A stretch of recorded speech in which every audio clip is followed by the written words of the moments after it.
नमस्कार साथियों, लॉर्ड तिरुपति महाविद्यालय की ऑनलाइन क्लास में आप सभी का स्वागत है। हिंदी साहित्य बीए द्वितीय वर्ष के प्रथम प्रश्न पत्र में अपन कविवर बिहारी लाल जी पढ़ रहे थे।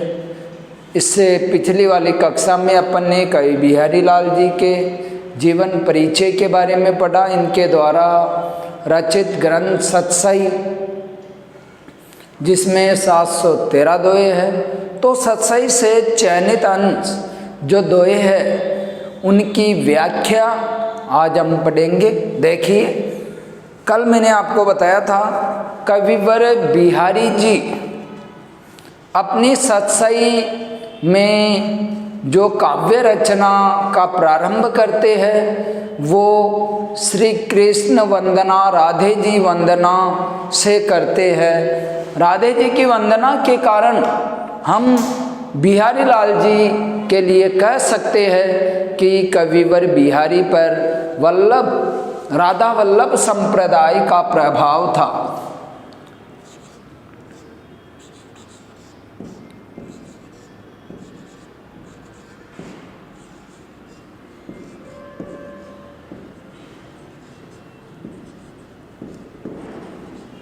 यानी कविवर बिहारी पे राधा वल्लभ संप्रदाय का प्रभाव माना जाता है।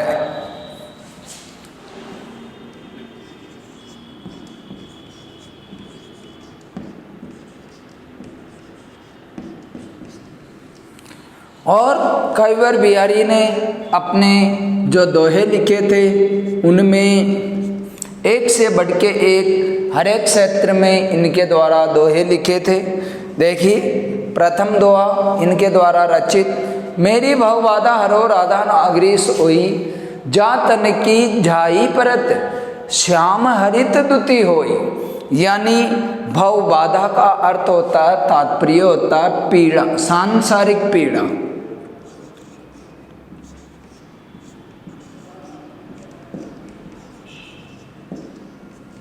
भव का अर्थ संसार होता है, कहते हैं ना अपन भव सागर। भव का अर्थ संसार और बाधा का अर्थ पीड़ा, तो सांसारिक पीड़ा।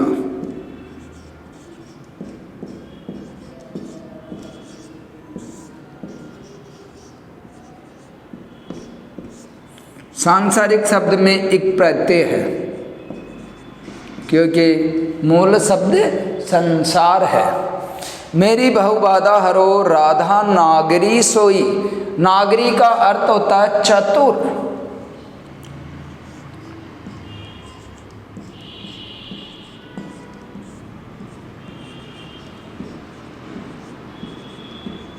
नागरी का अर्थ चतुर, सोई का मतलब होई। जा तन की झाई परे, तन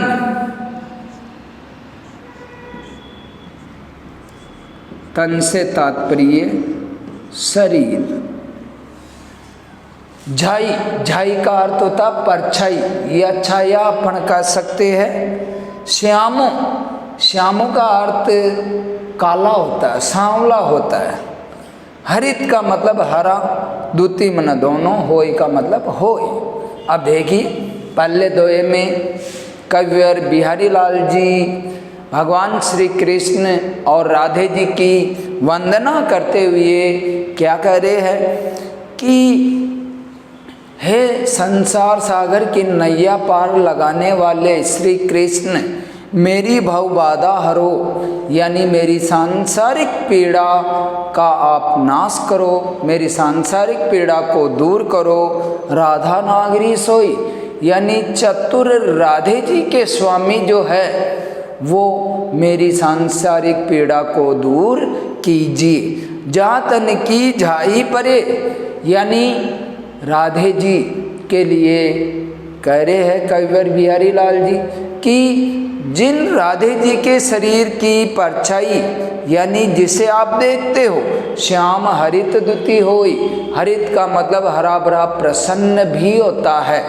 यानी जिस राधे जी को देखने मात्र से प्रभु श्री कृष्ण प्रसन्न चित्त हो जाते हैं, उन्हीं राधे जी की मैं वंदना करते हुए प्रभु से आराधना कर रहा हूँ कि मेरी सांसारिक पीड़ा को दूर कीजिए। एक सामान्य अर्थ तो अपन इसका यह ले सकते। दूसरा अर्थ यहाँ पे अपन यह ले सकते हैं कि जो मेरी भावबाधा है, सांसारिक पीड़ा है, उसका आप नाश कीजिए, क्योंकि जा तन की झाई परे, यानी कहा जाता है कि हरे रंग में, श्याम रंग में हरा रंग का मिलन होने से, यानी काले रंग के साथ हरा रंग यदि मिलाया जाता है तो वो चमकीला रंग बन जाता है। तो यहाँ पे कैवर बिहारी जी यही कह रहे हैं कि राधे जी के तन यानी शरीर को देख के, उनके गौर वर्ण को देख के आप प्रसन्न हो जाते हैं, तो मैं उन्हीं राधे जी की वंदना करता हूँ। तो कविवर बिहारी लाल जी के प्रथम दोहे में अपन ने राधा वंदना, राधा वल्लभ संप्रदाय का प्रभाव देखा है। दूसरा दोहा देखिए, मोर मुकुट की चंद्रिकनु यो राजत नंद नंद, मनु शशि शेखर की अकस किए शेखर सतचंद। देखिए दूसरे दोहे में मोर मुकुट की चंद्रिकनु, चंद्रिकनु का मतलब चंद्रमा, यो राजत नंद नंद, राजत का अर्थ शोभायमान,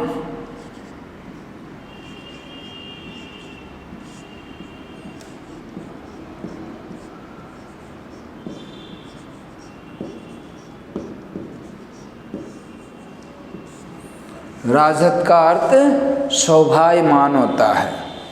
नंद नंद, नंद नंद का अर्थ श्री कृष्ण,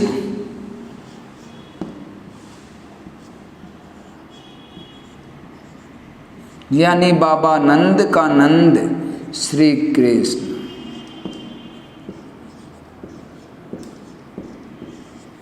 यहाँ आप देख सकते हैं यमक अलंकार की छवि आ रही है, क्योंकि एक ही शब्द दो बार आ रहा है नंद नंद, और जहाँ एक ही शब्द दो बार आए किंतु उसका हर बार अर्थ भिन्न आ जाए तो वहाँ यमक अलंकार होता है। एक नंद का अर्थ बाबा नंद,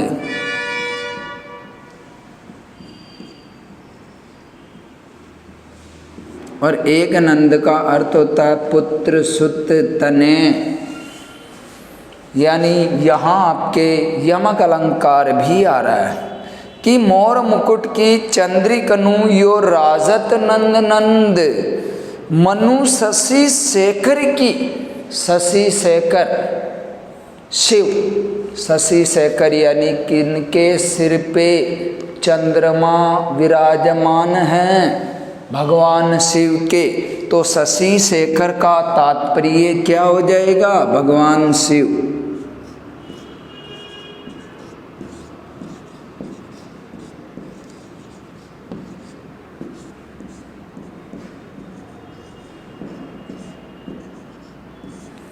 शशि शेखर से तात्पर्य भगवान शिव से अपन ले सकते हैं। अकस किए शेखर सतचंद, शेखर का अर्थ सिर।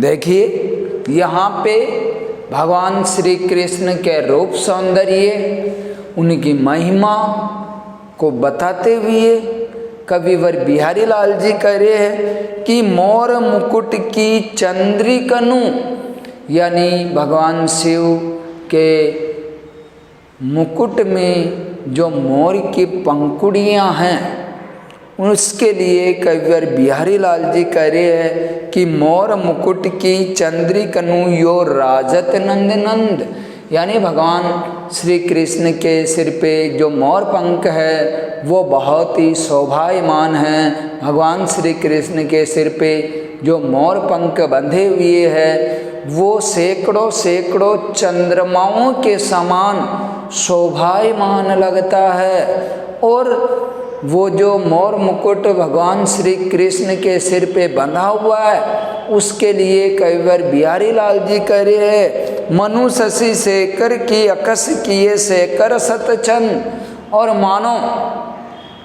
श्री कृष्ण के सिर पे जो मोर मुकुट है वो भगवान शिव से तुलना करते हुए या शिव से इस ईर्ष्या करते हुए सैकड़ों सैकड़ों चंद्रमा कामदेव ने धारण कर लिए हैं। यानी यहाँ कविवर बिहारी लाल जी ने भगवान श्री कृष्ण के रूप सौंदर्य, उसके मुकुट में जो मोर पंख है, उनकी अच्छी छवि के बारे में बताया जा रहा है।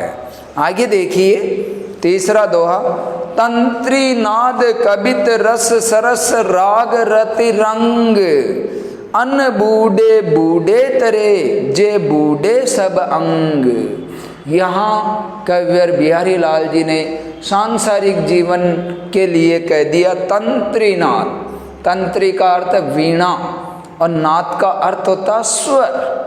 तंत्री नाद यानी वाद्य यंत्र, या अपन गाने भी कह सकते हैं, गान आदि।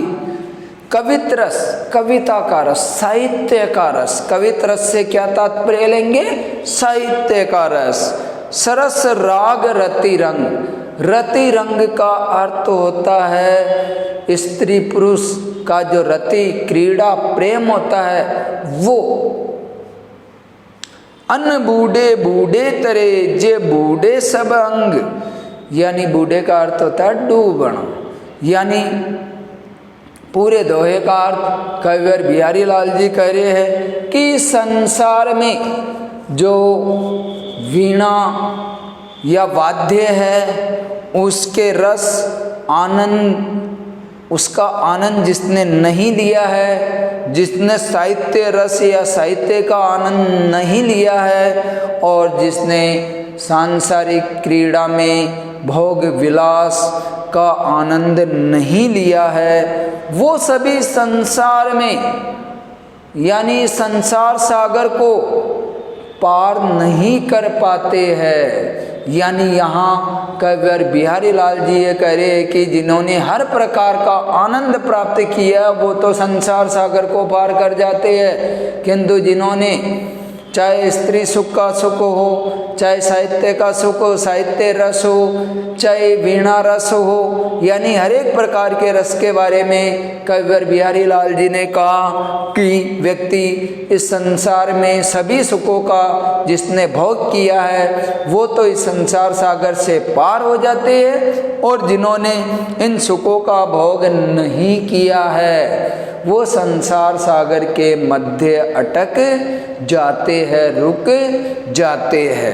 यहाँ कविवर बिहारी लाल जी ने सांसारिक भोग विलास की व्याख्या यहाँ पे की है। तंत्री नाद का अर्थ होता है वीणा रस, कवित रस का अर्थ होता है साहित्य रस, सरस यानी रस सहित, रस में डूबा हुआ, रति रंग, रति का अर्थ प्रेम रंग, स्त्री पुरुष का जो प्रेम होता है वो क्रीड़ा प्रेम के बारे में यहाँ कविवर बिहारी लाल जी कह रहे हैं। अनबूढ़े जो नहीं डूबे हुए, बूढ़े जो डूबे हुए हैं, तरे यानी पार हो जाते हैं, जो बूढ़े सब अंग यानी जो इन सभी रसों में डूबे हुए।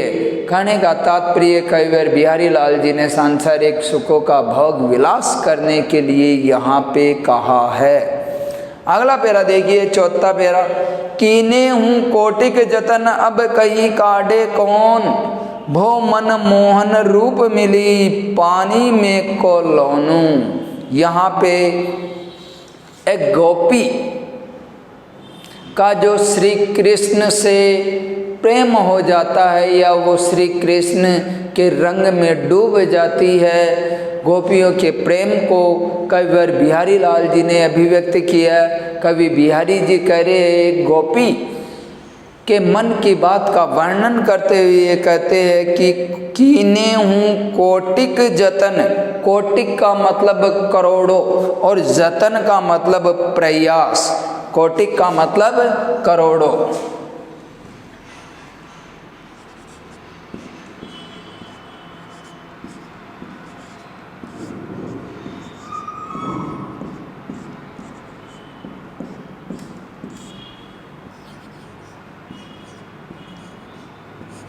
जतन का अर्थ प्रयास, या हम कोशिश भी कह सकते हैं, बात एक ही है, पर्याय। कीने हूँ कोटि के जतन, अब कई काढ़े कौन, काढ़े,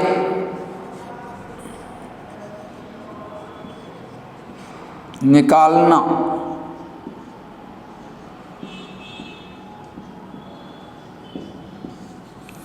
देसी भाषा का देशज शब्द है। कई काढ़ा मत समझ जाना, कोरोना काल चल रहा है तो काढ़े का भी ज़्यादा प्रयोग हो रहा है। यहाँ अपने देसी भाषा का, मारवाड़ी भाषा का शब्द है काढ़ा, काढ़ना। तो यहाँ काढ़े का अर्थ है निकालना है। भो, भो मतलब मेरा, भो का अर्थ क्या लेंगे अपन, मेरा। मोहन रूप यानी श्री कृष्ण के रूप में, छवि में। पानी में को लोनू, लोनू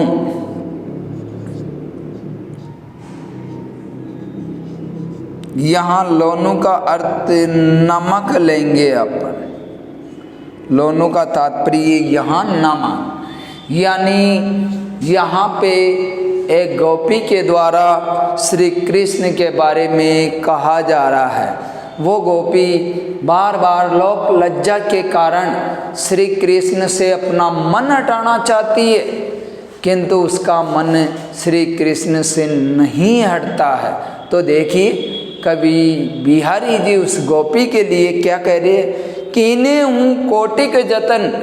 वो गोपी कह रही है कि मैंने करोड़ों करोड़ों प्रयास कर लिए हैं, अब कई काढ़े कौन, यानी मुझे अब बाहर कौन निकाले। किससे बाहर निकालने की बात कर रहे हैं, श्री कृष्ण के प्रेम रूप सौंदर्य से बाहर निकलने की बात गोपी कर रही है। कि कीने हूँ कोटि के जतन, अब कई काढ़े कौन।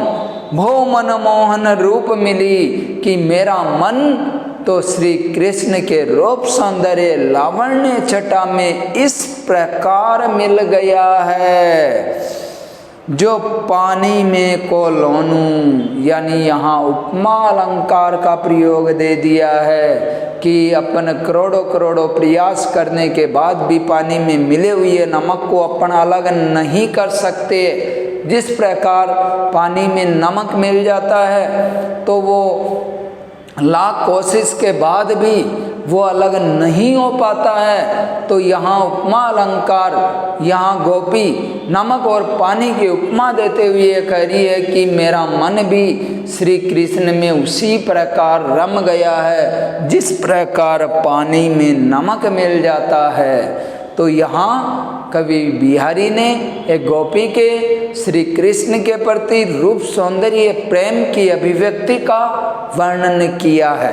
अगला पेरा देखिए, 5वां पेरा।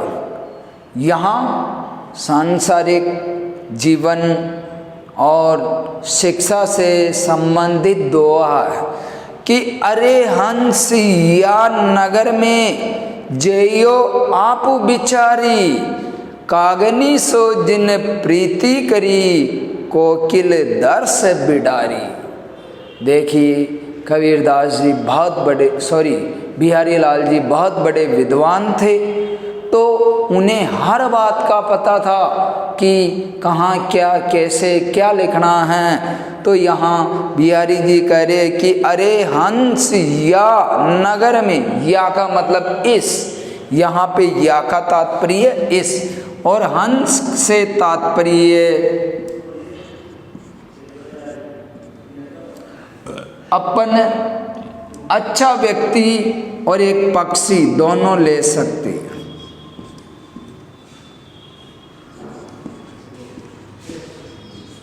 हंस से तात्पर्य एक तो सत्पुरुष और एक पक्षी।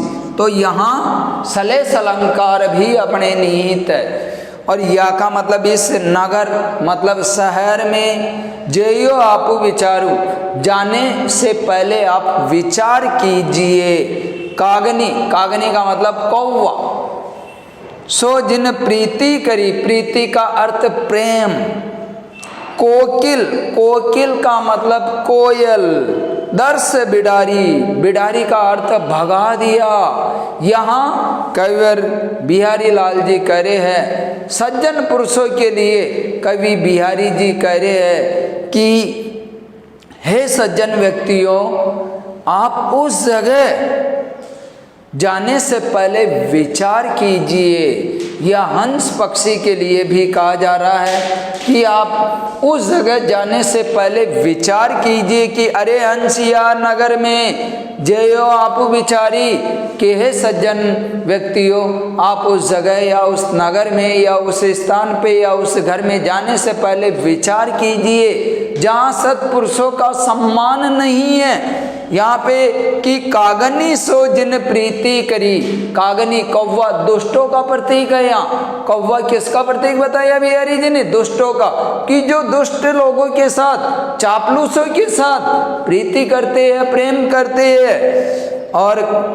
कोकिल दर्श बिडारी, और कोकिल यहाँ सज्जन व्यक्तियों का प्रतीक है कि जहाँ सज्जन व्यक्ति, ईमानदार व्यक्तियों के साथ कोई सम्मान का भाव नहीं होता है। तो यहाँ कवि बिहारी लाल जी ने कहा है कि हे सज्जन व्यक्तियों, आप उस जगह या उस नगर में मत जाइए जहाँ दुष्टों का सम्मान होता है और सज्जन व्यक्तियों का अपमान होता है। तो यहाँ कविवर बिहारी जी ने इस दोहे के माध्यम से अपने ज्ञान का भी यहाँ परिचय दिया है कि अरे हंस या नगर में जय आप बिचारी, कागनी सो जिन प्रीति करी, कोकिल दर्श बिडारी। यहाँ अपने 5 दोहे कविवर बिहारी लाल जी के हुए। अगले दोहे अपन अगली कक्षा में पढ़ेंगे। धन्यवाद।